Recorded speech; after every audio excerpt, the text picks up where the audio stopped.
갈라디아서 6장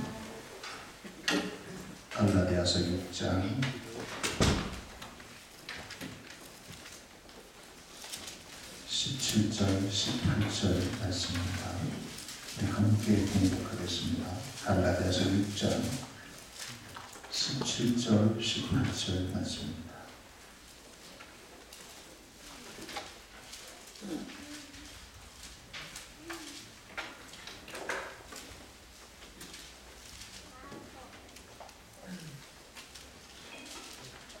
함께 공독하겠습니다. 이후로 누구든지 나를 괴롭게 하지 마라. 내가 너희에게 예수의 인적을 지니라. 형제들아 우리 주 예수 그리스도의 은혜가 너희 심령에 있을지어다. 아멘.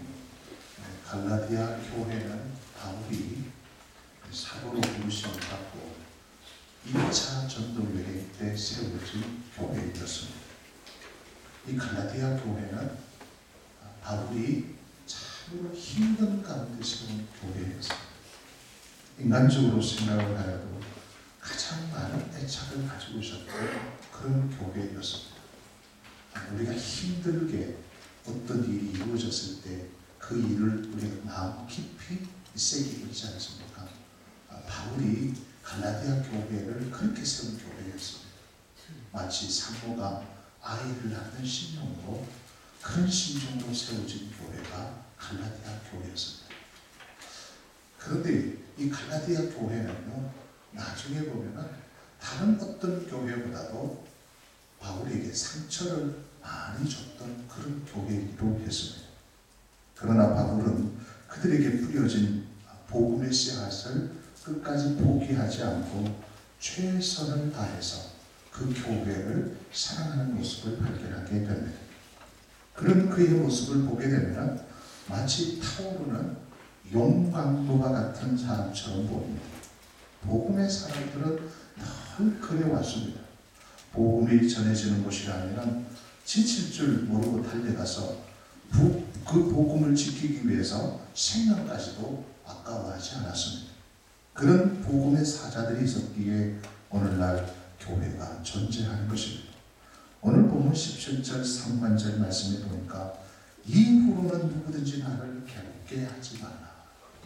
이후로는 나를 괴롭게 하지 마라. 이렇게 쓴 것은 아마도 그 전에 바울을 육적으로 영적으로 굉장히 힘들게 했다는 것을 알게 됩니다. 바울은 갈라디아 교회를 생각하면 과거의 상처들이 주마등처럼 떠올랐던 것입니다. 처음 복음을 전하여 개척할 당시에요, 유대인들로부터 린치를 당하여 죽음의 고통을 넘기는 이들, 율법주의자들의 고집 가르침에 빠져서 자기의 사도권을 의심하는 그런 수많은 상처들이 있었습니다. 그리고 그들을 설득시키려고 수많은 날들 속에 마음 졸인 시간들이 있었습니다. 바울은 갈라디아 교회만 생각하면 사실로 상처밖에 없었어요. 그래서 마지막 갈라디아 교회의 성도들을 향하여 이후로는 누구든지 이런 문제들을 통해서 나를 괴롭게 하지 마라는 그런 편지를 쓰고 있는 것입니다. 사실 바울이 받은 상처는 자신의 어떤 이익과 영광을 위해서 살다가 받은 상처가 아니었습니다. 오직 복음을 위해서, 오직 하나님의 영광을 위해서 살다가 받은 상처들이었습니다. 물론 참으로 영광스러운 것들이었지만은 바울 자신도 인간이었기 때문에 더 이상 이런 것들 때문에 계속 상처받기를 원하지 않았다는 것입니다. 복음을 위해서 우리가 살다가 받은 상처, 진리를 위해서 살다가 받은 상처, 봉사와 섬김을 통해서 받은 상처, 이것은 복음, 진리, 봉사를 위해서 받은 것이기 때문에 포기해서는 안 된다는 것입니다. 우리 믿음의 선배들은 수많은 상처들이 있었지만은 이런 것들을 끝까지 인내하고 참아 나갔던 것입니다. 바울은 17절 하반절 말씀 속에서 이렇게 고백합니다. 이런 수많은 상처 때문에 내가 내 몸에 예수의 흔적을 가졌노라 그렇게 고백합니다. 우리가 이 세상을 살아가다가 보면은 좋은 과거도 있지만 나쁜 과거도 있을 수 있다는 것이죠. 좋은 흔적도 있지만 나쁜 흔적도 가질 수 있습니다. 많은 그리스도인들이 신앙생활을 하면서 크고 작은 이런 어떤 상처 때문에 상상외로 많은 사람들이 신앙을 포기하는 것을 볼 수가 있습니다. 그래서 물어봅니다.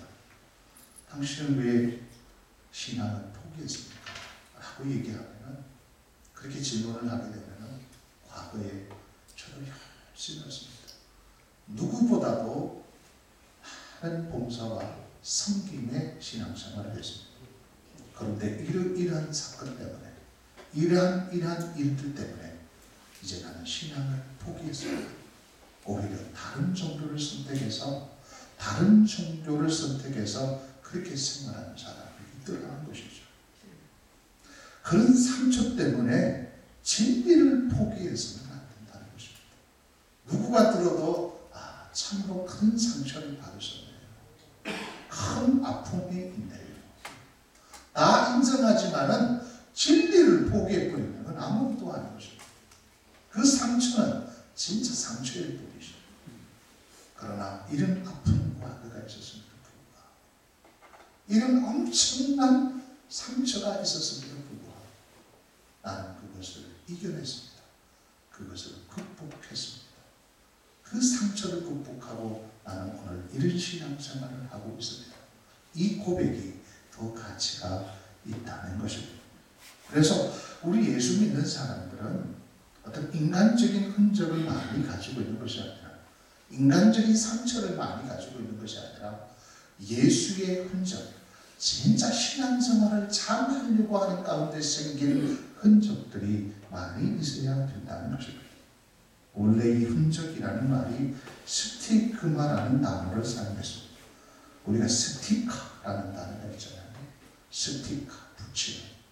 이 스티그마, 이 흔적이라는 단어에서 온 말입니다. 원래 이 단어는 헬라 사회에서 세 종류의 사람들에게 해당되는 단어였어요.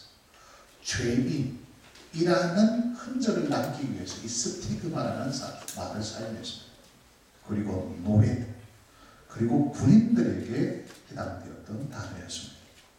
그렇다면 오늘 바울이 말하는 이 예수의 흔적, 저는 세 가지 흔적으로 정리를 해보았습니다.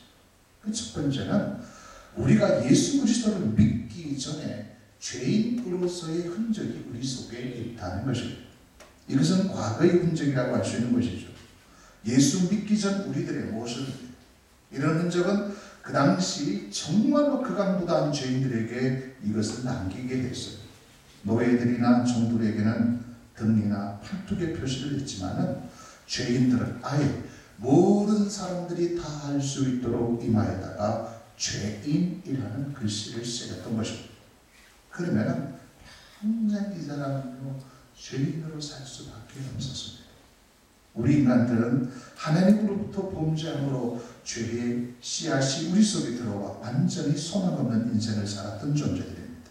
인간의 힘으로 절대로 지울 수 없는 죄악으로 말미암아 죽었던 자들이죠. 해결할 수 없는 죄 때문에 당황하면서 살아야만 했던 것입니다. 에베소서 2장 1절 말씀에 보면 죄의 흔적으로 말미암아 우리는 죽었던 자들이었어요. 그는 허물과 죄로 죽었던 너희를 살리셨다. 허물과 죄로 죽었던 우리들이라고 말씀하고 있습니다. 죄인으로서 흔적을 가지고 있기 때문에 우리는 하나님 앞에 죽었던 자였고 결국 죽을 수밖에 없는 죄인이었다는 것이죠. 바울은 자기 자신이 하나님 앞에 엄청난 죄인이라는 사실을 알고 있었습니다. 하나님을 알지 못하고 예수 그리스도를 믿지 않았을 때 그는 얼마나 큰 죄인이었다는 사실을 누구보다도 잘 알고 있었습니다. 그에게는 죄인의 흔적이 있었습니다. 바울은 예수님을 영접한 후에도 고백하기를 나는 죄인 중에 괴수다. 죄인 중에서도 나는 우두머리에 속하는 자라고 그렇게 고백하게 됩니다. 이미 우리들은 예수 그리스도를 통하여 믿음의 사람 의인이 되었지만 여전히 우리 속에는 죄의 흔적, 죄인이라는 흔적을 가지고 있다는 것을 잊지 말아야 하는 것입니다. 나는 예수 믿기 전에 죄인이다. 소망이 없었던 그런 인생이었다는 것을 항상 기억하고 있어야 합니다. 그래서 내가 예수를 떠나면 나는 죄인에게 수밖에 될 수가 없다. 하나님의 말씀을 떠나서는 나는 죄인의 삶을 살 수밖에 없다는 이 믿음을 가지고 있어야 하는 것입니다. 예수 믿기 전 나는 참으로 엄청난 죄인이었다는 이 사실을 깊이 있게 뼈저리게 우리는 느끼고 있어야 합니다. 마치 이마에 죄인이라는 글자를 새겨 다니면서 소망 없는 인생을 사는 자들이었습니다. 그런 우리들이 십자가의 그 사랑으로 말미암아 의인이 된 것입니다. 에베소서 2장 5절 말씀에 보면은 허물로 죽은 우리를 그리스도와 함께 살리셨고 너희는 은혜로 구원을 받은 것이라 그렇게 말씀하고 있지 않습니까? 십자가의 피로 말미암아 이 죄인이라는 글씨가 서서히 지워지면서 우리는 이제 하나님의 자녀 의인이 된 것입니다. 얼마나 놀라운 일입니까? 이런 예수의 흔적이 우리 속에 있는 것입니다. 우리 속에 예수 믿기 전 죄인이라는 흔적이 있는 걸 기억하십시오. 한번 인생에서 실패의 시간, 좌절의 시간, 눈물의 빵을 먹어본 사람은 이 성공을 해도 쉽게 교만하지 않습니다. 성공을 해도 늘 그때 그 시절을 생각하면서 그때 내가 실패를 했었지. 내가 그때 좌절했었지. 그 좌절을 통해서 오는 많은 교훈들이 있습니다. 그것 때문에 내가 성공을 했어라도 컨트롤할 수 있는 능력이 우리 속에 있을 수 있습니다. 그러나 고생 없이 자라난 사람, 어떤 부모와 다른 사람의 덕으로 성공을 하게 되면 분명히 성공의 자리에 올라가게 되면 교만해지게 됩니다. 쉽게 얻은 돈들, 복권을 당첨해서 이 세상에서 잘 살고 있더라는 사람은 그리 많지 않습니다. 어느 날 돈이 없었던 사람이 하루아침에 부자가 되었습니다. 그러면 반드시 타락하게 되어 있다는 것입니다. 늘 우리는 십자가의 그 사건을 기억하면서 우리 자신의 모습을 발견해야 합니다. 그러나 그 십자가에 일어난 사건을 우리가 잊어버리게 된다면 우리는 다시 옛 모습으로 돌아가게 됩니다. 가장 불쌍한 모습이라고 할 수 있는 것이죠. 예수 그리스도를 믿음으로 말미암아 죄인의 흔적이 다 사라지고 하나님의 자녀 의인이라는 축복의 놀라운 은혜를 우리에게 베풀어 주셨는데 그것을 포기하고 다시 죄인의 흔적 가운데 살아가고 있다면 얼마나 불쌍하겠습니까? 얼마나 엄마난스가 일어나겠습니까? 하나님의 백성은 백성다운 삶을 살 때 의미가 있는 것입니다. 그러나 그리스도인이 세상 속에서 세상 사람들과 살려고 할 때 늘 불편합니다. 선한 양심이 살아있고 우리의 마음속에 예수 그리스도의 생명이 있는 사람은 그것이 늘 불편함을 느끼게 돼요. 굉장히 불편합니다. 세상 사람들처럼 살려고 하면 할수록 내 마음속 한 구석에는 불편함이 찾아오게 된다는 사실입니다. 과거 역사의 반성에 대하여 일본과 독일을 늘 비교하게 되죠. 일본은 자신들의 더러운 과거를 지금도 치우려고 하지만 독일은 후손들에게 잘못을 생생하게 기억하도록 합니다. 좋은 과거의 흔적도 남겨놓지만 나쁜 과거의 흔적도 고스란히 남겨놓게 됩니다. 그래서 독일에 가면은 히틀러가 유대인들을 비참하게 죽인 장소를 보존한 그 가스실을 그대로 보존합니다. 여러 가지 물건들과 자료들을 박물관을 아예 지어서 보관한다고 합니다. 그래서 후손들이 다시는 이런 비극이 발생하지 않도록 하기 위해서 교육장으로 만들고 있다는 것이죠. 우리는 우리 자신의 존재를 잊게 한 십자가의 사건을 늘 기억해야 합니다. 한시라도 이 십자가의 사건을 잊어서는 안 된다는 것입니다. 왜냐하면 그 십자가 때문에 내가 하나님 앞에 의미가 있는 것이에요. 그 십자가의 사건 때문에 내가 지금 삶이 의미가 있는 것이죠. 그 십자가 없다고 생각을 해보십시오. 나에게 십자가 사건이 없다고 생각을 해보십시오. 나는 여전히 소망 없는 인생을 살아가고 있는 것입니다. 세상 사람들처럼 파랑새를 쫓아서 지금도 미친 듯이 살아가고 있을 것입니다. 물질을 가졌느냐 가지지 않았느냐, 건강하냐 그렇지 않느냐, 세상적인 어떤 이런 의식적 문제 때문에 우리 희비가 엇갈리는 그런 삶으로 살아가고 있지 않겠습니까? 그러나 우리에게는 이 십자가의 사건 때문에 나의 모든 것이 오직 하나님의 은혜임을 알고, 나는 죄인의 흔적을 가진 자였는데 나는 이제 의인이 되었다는 이 놀라운 믿음의 비밀을 깨닫고 그 삶을 살아가게 된다는 것입니다. 두 번째는 예수 그리스도의 노예의 흔적입니다. 이것은 바로 지금 현재의 나의 승부를 말하는 것이죠. 주인이 노예를 사거나 팔게 되면 그 노예의 몸에다가 종이라는 물질을 새겨서 흔적을 남기게 됩니다. 그래서 평생 종으로 살도록 그렇게 한 거예요. 우리 그리스도인들도 마찬가지입니다. 우리가 예수를 믿는 순간에 보이지는 않지만 우리의 마음속에 성령으로 인치심을 받게 된 것입니다. 할렐루야. 성령으로 도장을 찍었다는 것입니다.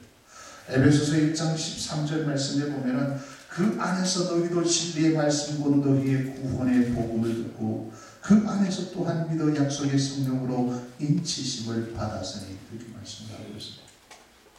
진리의 말씀, 구원의 복음을 듣고 우리가 예수 그리스도를 나의 구주로 영접한 순간에 성령님이 우리의 마음속에 도장을 꽉 찍게 되었다는 것입니다. 세상 사람들이 무슨 계약서를 하게 되면 반드시 도장을 찍습니다. 아니면 자기 사인을 한다든지 그렇게 되어 있습니다. 도장 없는 계약서, 사인이 없는 계약서는 절대로 이루어질 수 없습니다. 그러나 도장도 세월이 지나면 그것이 없어질 수도 있어요. 종이에 찍은 그 도장은 그 종이가 찢어버리면 무효가 될 수 있습니다. 인장이 흐려져서 지워질 수도 있습니다. 그러면 그것이 무효가 될 수 있지만 성령의 인치심은 보이지 않는 우리의 영의 성령의 인치심으로 찍었기 때문에 이것은 영원히 변하지 않는다는 사실입니다. 그래서 성령으로 인치심을 받은 사람은 영원한 하나님의 종 예수 그리스도의 종이 되는 것입니다. 이거는 무효가 되지 않는다는 사실이죠. 우리가 예수 믿고 난 후 성령으로 인치심을 받게 되면 영원까지 그 흔적이 남아있기 때문에 그 성령의 인치심의 그 능력 때문에 우리는 죄악 속에 방황할 수밖에 없는 것입니다. 죄악 속에서 방황하다가도 누구에게로? 예수에게로, 하나님에게로 돌아오게 되는 것입니다. 성령의 도장이 바로 예수의 도장이죠. 그 인치심으로 하나님 나라에 들어가게 되는 것입니다. 내 속에 예수 그리스도의 노예 종이라는 성령의 인치심이 있다는 사실이죠.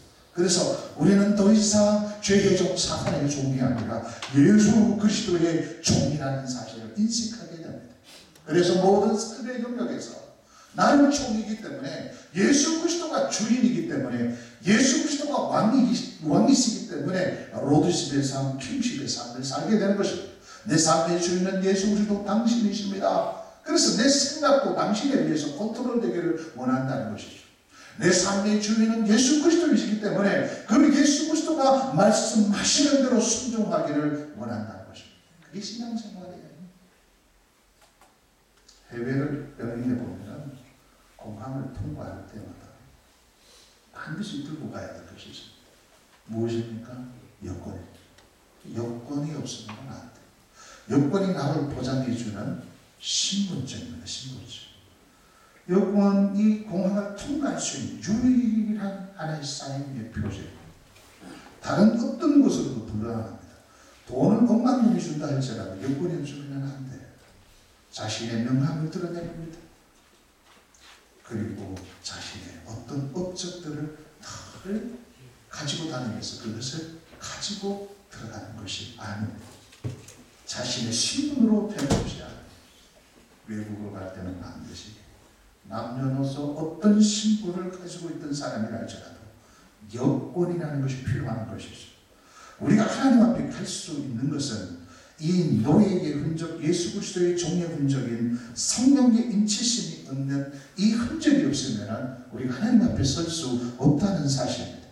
그래서 우리는 표현할 수 없지만 우리 속에 예수 그리스도가 살아 계신다는 그 생생한 믿음이 우리 속에 있어야 된다는 것입니다. 나는 하나님의 자녀가 되었다. 나는 하나님의 자녀가 되었다. 이 시간 내가 죽는다 할지라도 나는 하나님의 품에 안길 수 있다는 이 확신이 있어야 된다는 것이죠. 이게 흐릿한 사람은 성령의 인치심이 없는 사람입니다. 바울 자신이 예수 그리스도의 노예이기 때문에 이런 흔적이 있을 수밖에 없다는 것이죠. 그런 믿음을 가지고 있었기 때문에 바울은 항상 자기 자신을 이렇게 소개합니다. 예수 그리스도의 종 나 사도다. 예수 그리스도의 종이 된 나다. 그렇게 자신을 소개했습니다. 나는 예수 그리스도의 종. 내 속에는 종의 흔적, 노예의 흔적이 있다. 그렇게 고백을 했다는 것입니다. 죄인이었던 우리들은 예수 그리스도를 통해서 이런 흔적을 가지고 있어야 된다는 것입니다. 그것이 바로 놀라운 신분의 변화라고 할 수 있는 것이죠. 하나님의 자녀, 왕같은 제사장, 그의 소유된 백성이 되었습니다. 이제 내 삶의 주인은 나 자신이 아니라 예수 그리스도이십니다. 왜냐하면 예수의 흔적을 가졌기 때문에 그렇습니다. 예수의 흔적, 종의 흔적을 가지고 있는 사람은 지멋대로 살 수 있는 것이죠. 주님 되신 예수 그리스도에게 물어봅니다. 주님 오늘 어떻게 할까요? 주님 어떻게 할까요? 예, 알겠습니다. 종의 신분으로 그렇게 살아가게 된다는 것입니다. 그리고 마지막 세 번째는 예수 그리스도의 군사로서의 흔적입니다. 이것은 그 사명에 대한 흔적이라고 할 수 있는 것이죠. 고대 사회에서 군인의 몸에는 황제가 정해준 군대의 이름을 몸에다가 아예 새겨 다니는 군인들이 많았습니다. 그렇게 하는 이유는 나는 평생 당신의 나라를 위해서 몸과 피를 바쳐 충성하겠다는 하나의 표시, 몸에다가 군인이라는, 나는 당신의 군인이라는 그 흔적을, 스티그마를 남겼다고 합니다. 이렇게 하는 것을 평생 자랑거리로 생각을 했던 것이죠. 그 당시 유다 사회에서 로마 황제의 군인이 되는 것이 가장 명예로운 일로 생각을 했습니다. 나라에서는 군인들에게는 특별한 예우를 해주었던 것이죠. 그래서 딸을 낳으면 군인에게 시집을 보내는 것이 아주 자랑스럽게 생각했다는 것입니다. 바울 서신을 공부하다가 보면 군사에 대한 용어와 예를 많이 찾아볼 수가 있습니다. 디모데후서 2장 3절 4절 말씀에 보면 내가 그리스도 예수의 좋은 군사로 나와 함께 고난을 받을지니 군사로 다니는 자는 자기 생활에 얽매 있는 자가 하나도 없다니 이는 군사로 모집한 자를 기쁘게 하려 함이라 그렇게 말씀하고 있습니다. 바울은 우리 그리스도인들은 로마의 군인이 아니라 하나님 나라의 군대 예수 그리스도의 좋은 군인이라고 그렇게 고백을 합니다. 나는 예수의 흔적을 가졌는데 그것은 바로 나 자신이 예수 그리스도의 군사가 되었다는 그런 의미인 것입니다. 그리스도인들은 하나님 나라의 군대임을 기억해야 합니다.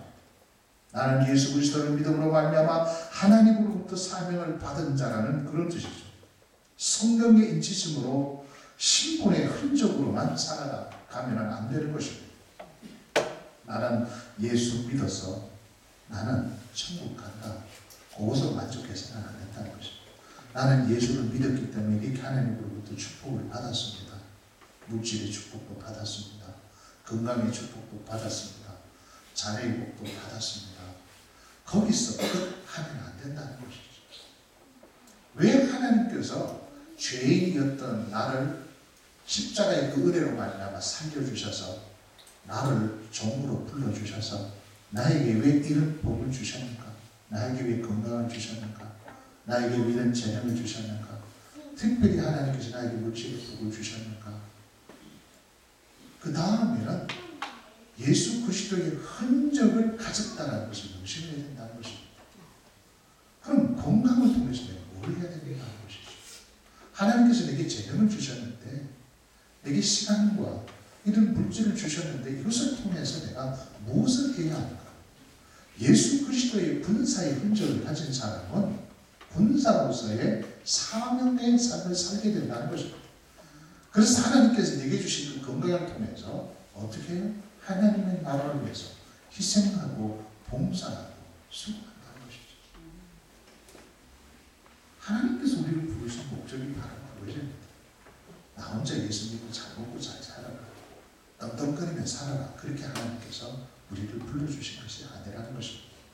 우리를 높이실 때 하나님께서 우리에게 요구하는 것이 뭔지 아십니까? 인카네이션입니다. 성육신입니다. 낮은 곳으로 가라, 어두운 곳으로 가라. 너희들은 빛이 아니냐 소금이 아니냐. 나를 높이실 때 우리는 선택을 해야 되는 것입니다.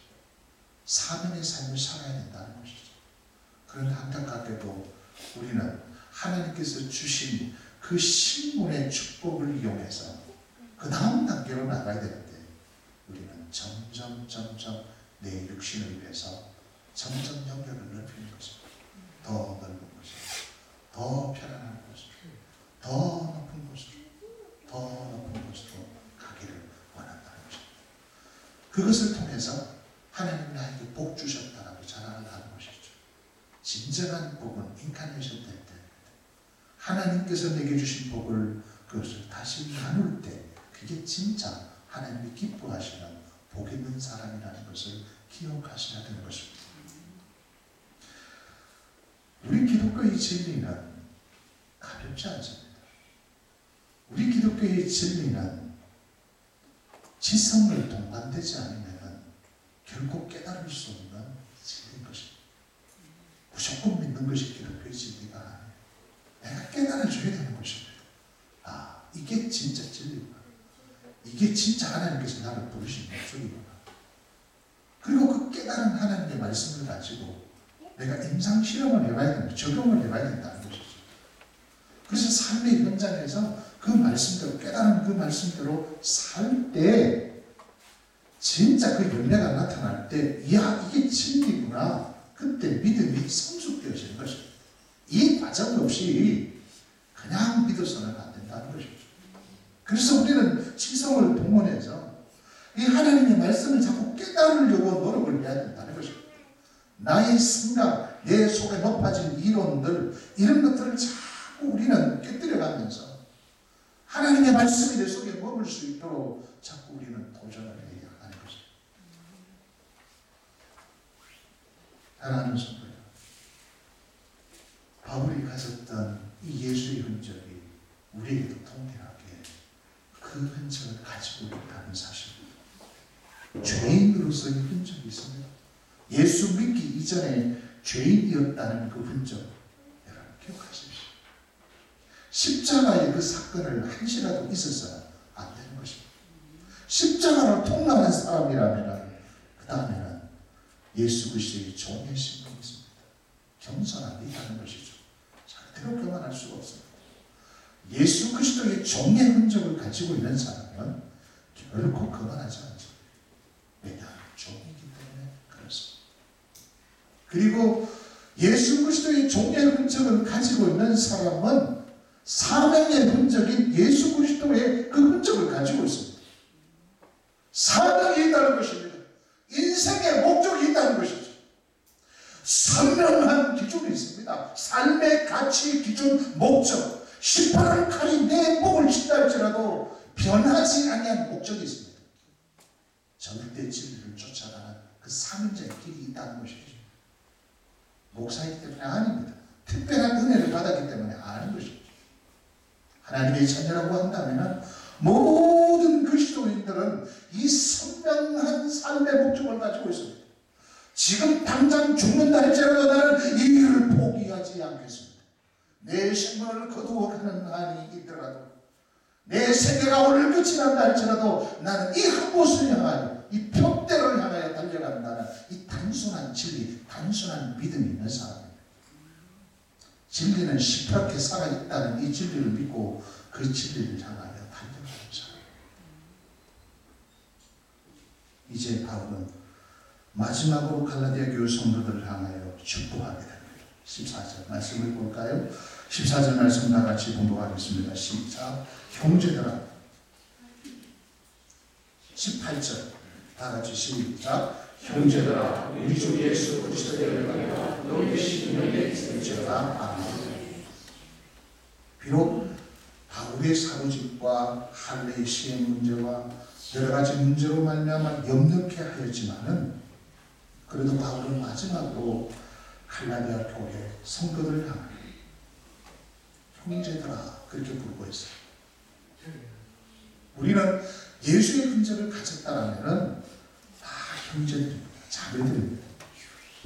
우리가 조금 힘들고 어려운 일이 있고 조금 서운하고 마음에 들지 않는다 할지라도 서로 상처를 주고받는다 할지라도 이미 우리는 예수 그리스도 안에서 한 몸이 되었다는 사실을 잊어버리면 안 되는 것이죠.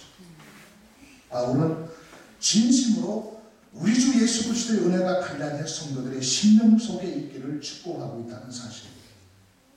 바울은 단지 호칭을 부르는 것만으로 끝나지 않고 진심으로 축복을 빌어주는 것을 볼 수 있습니다.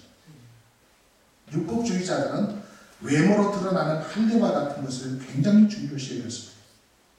그러나 바울의 초점은 신령이었습니다. 신령을 강조하면서 너희 마음속에 은혜가 있기를 축복했다는 것입니다. 특별히 바울이 예수님의 이름에 대해서 강조하는 것을 볼 수가 있죠. 즉 우리 주 예수 그리스도라는 호칭을 사용하고 있다는 것입니다. 이런 표현이 예수님에 대한 완벽한 표현이라고 할 수 있는 것이죠. 예수님은 주 예수 그리스도십니다. 주, 예수는 주입니다. 예수는 길이 없습니다. 예수는 내 삶의 주인이십니다. 그리고 그 예수는 우리를 죄에서 구원해 주시는 분이십니다.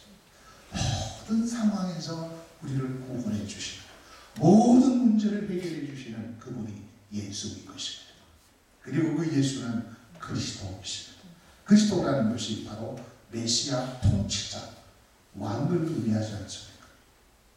바로 바울은 마지막으로 갈라디아 교회 성도들을 향하여 주 예수 그리스도의 은혜가 너희에게 충만히 있기를 축복하고 있습니다. 사랑하는 여러분, 여러분들은 예수의 흔적을 가지고 있습니까? 예수의 흔적을 가지고 있습니까? 예수의 흔적을 가지고 있습니까? 정말로 가지고 있습니까? 그렇다면 이 세 가지 흔적을 잊지 마시기를 바랍니다. 여러분, 죄인이었습니다. 예수 믿기 전에 다 죄인이었어요. 그리고 예수를 믿은 후에 우리는 예수 그리스도의 종이 되었습니다. 이 사실을 잊어버리지 마시기를 바랍니다. 이 사실을 잊어버리게 되면 교회 안에서 큰 소리 치고 이 영적인 질서를 막 때리려고 그렇게 합니다. 이 종의 모습이라고 할 수 없는 것이죠. 자녀의 모습이 아닙니다. 자녀의 모습은 강대받지 않습니다. 무례하지 않습니다. 영적인 질서를 잘 지켜냅니다. 늘 주인 되신 그 예수 그리스도를 생각합니다. 자기 감정대로 멋대로 그렇게 하지 않습니다. 예수님이 말씀하시는데 예수님은 나 무시하고 하나님을 무시하고 그렇게 하지 않는다는 것이죠. 그리고 정말로 예수 믿는 사람이라고 한다면 사명의 흔적을 가지고 있습니다. 누가 뭐라 한다 할지라도 상황이 어떠하다 한다 할지라도 자기에게 맡겨진 그 사명을 향하여 끝까지 달려가게 됩니다. 지금 우리는 사순절을 보내면서 이 예수의 흔적을 다시 한번 확인하며 그 흔적을 가진 자의 삶을 살아가는 여러분 되시기를 예수 그리스도의 이름으로 축복합니다. 기도하겠습니다. 하나님 아버지, 우리에게는 예수의